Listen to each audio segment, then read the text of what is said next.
ഇൽമ പ്രചരിപ്പിക്കണം. ഇൽമ നമ്മുടെ ഖബറിലേക്ക് മുറിയാതെ കിട്ടുന്ന ഒരു അമലാണ്.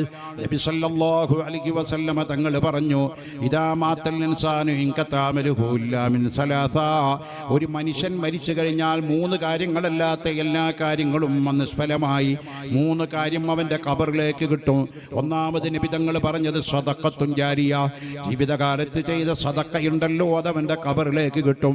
രണ്ടാമത് നബി സല്ലല്ലാഹു അലൈഹി വസല്ലമ തങ്ങൾ പറഞ്ഞത് വഇൽമുൻ യുൻതഫഉ ബിഹി, നാഫിയായ ഇൽമ്, പഠിച്ചതനുസരിച്ച് പ്രവർത്തിക്കാൻ തൗഫീക്ക് കിട്ടിയ ഇൽമാണ് നാഫിയായ ഇൽമ്. നാഫിയായ ഇൽമ് ഒരു മനുഷ്യന് കിട്ടിയിട്ടുണ്ടോ അതെന്റെ ഖബറിൽ മുറിയാതെ കിട്ടുന്ന അമലാണ്.